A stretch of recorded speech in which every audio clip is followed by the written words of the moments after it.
J'arrive au terme de ma mission en Haïti aujourd'hui. J'ai déjà occupé un poste en Haïti il y a quelques années, mais je suis revenue en juin 2025 et je demeure profondément touchée, impressionnée par la résilience, par la force du peuple haïtien face aux divers défis auxquels ils sont confrontés.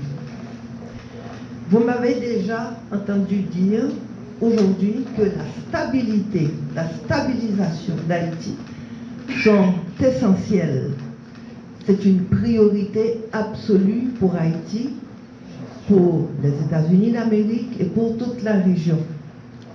Mais cette stabilité ne peut pas être atteinte s'il n'y a pas également la sécurité.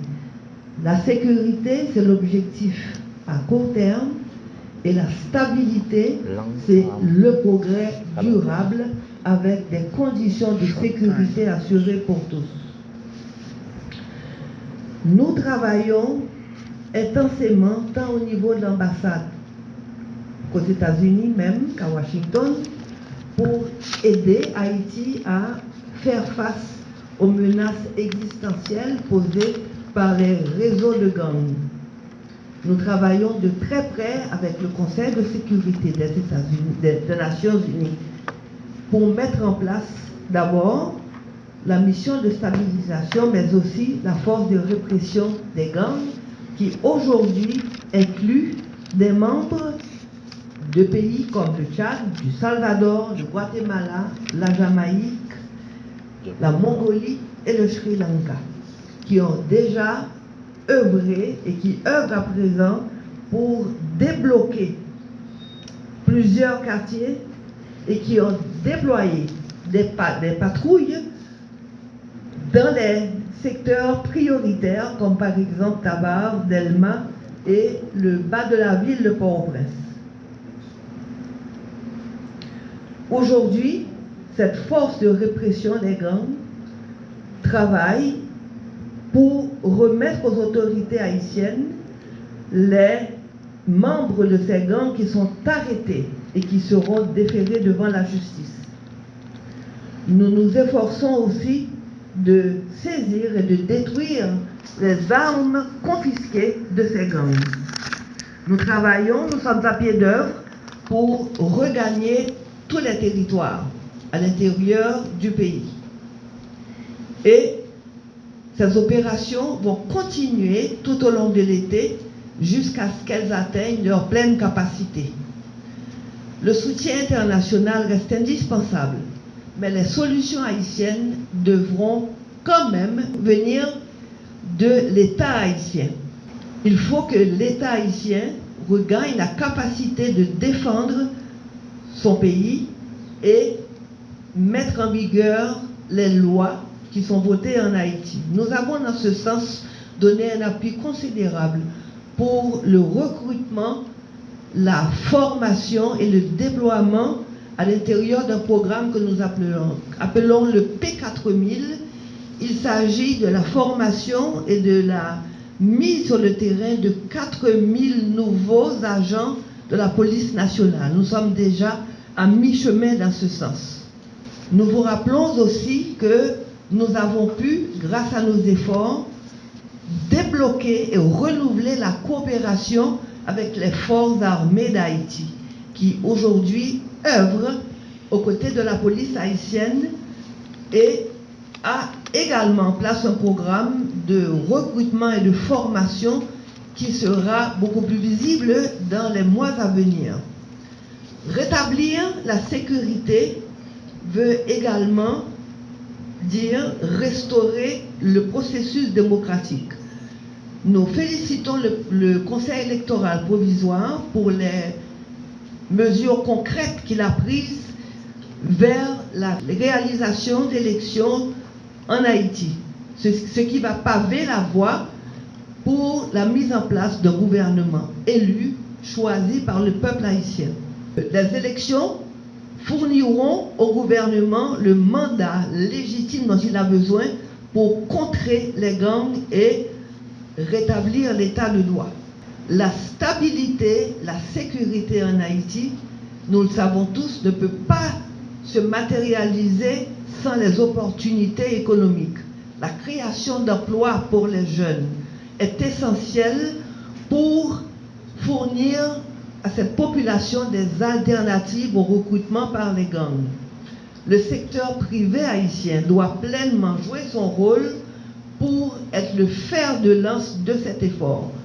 Nous ne pouvons pas, vous ne pourrez pas restaurer la démocratie ni la stabilité dans un pays où la croissance économique ne marche pas de pair avec tous les efforts pour relever la population et la sortir de cette crise humanitaire terrible auquel elle fait face, mais aussi les entreprises qui doivent retrouver leur pleine capacité de fonctionnement pour consolider les bases des progrès en Haïti. Entre-temps, le gouvernement américain demeure le plus grand partenaire, donateur, collaborateur avec Haïti. En 2026, nous avons fourni 125 millions de dollars d'aide à travers le fonds humanitaire pour la population en Haïti, ainsi que 24 millions de dollars d'assistance en produits alimentaires et 11 millions en support post-ouragan. Une Haïti stable, sécurisée et prospère va dans le sens de l'intérêt de tous les Haïtiens, mais aussi des États-Unis et de toute la région. Ceci requiert un effort collectif de la part des autorités gouvernementales, du secteur privé, de tous les acteurs et de la société civile pour rejeter la corruption, mettre fin à l'impunité et œuvrer vers le bien commun.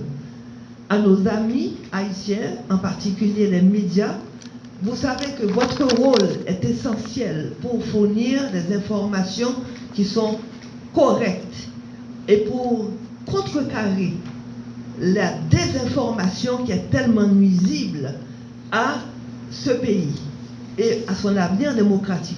Nous savons que les citoyens ont soif de cette information réelle, correcte, et c'est vous qui êtes là pour la fournir. Nous savons également que la tenue d'élections prochaines reste un défi, mais nous sommes confiants qu'avec tous les efforts conjugués, nous irons vers cette sécurité et cette stabilisation. On constate dans les grands événements, lors des discours, vous ou encore d'autres autorités de l'ambassade renouvellent toujours l'engagement à aider l'État haïtien dans la lutte contre l'insécurité. Mais la situation va de mal en pire. C'est vrai, il y a un cas apparent dans certaines zones de la région métropolitaine où des bandits ont décidé de libérer. Puisque vous êtes à la dernière phase de votre mission, j'aimerais savoir, est-ce que vous vous sentez satisfait de votre parcours, encore mission en Haïti? Pour me demander si je suis satisfait de ma mission en Haïti, ma réponse est clairement non. Je ne suis pas satisfait parce qu'il y a encore tellement à faire. J'ai une formation à la base de militaire et je suis également diplomate. Mais même dans la manière dont j'ai été élevé, nous n'abandonnons pas les personnes qui sont en situation difficile. Nous n'abandonnons pas nos combattants sur le terrain. Ce que je vois, c'est un pays où des Haïtiens qui sont des gens normaux, qui veulent vivre normalement, qui se démènent au quotidien pour avoir un toit au-dessus de leur tête, nourrir leurs enfants, les habiller, les envoyer à l'école et subvenir à leurs propres besoins en face à des situations qu'ils n'ont pas créées et qu'ils ne méritent pas. Donc, est-ce que je suis satisfait? Non, parce qu'il y a encore énormément à faire et ce n'est pas dans ma nature d'abandonner le combat.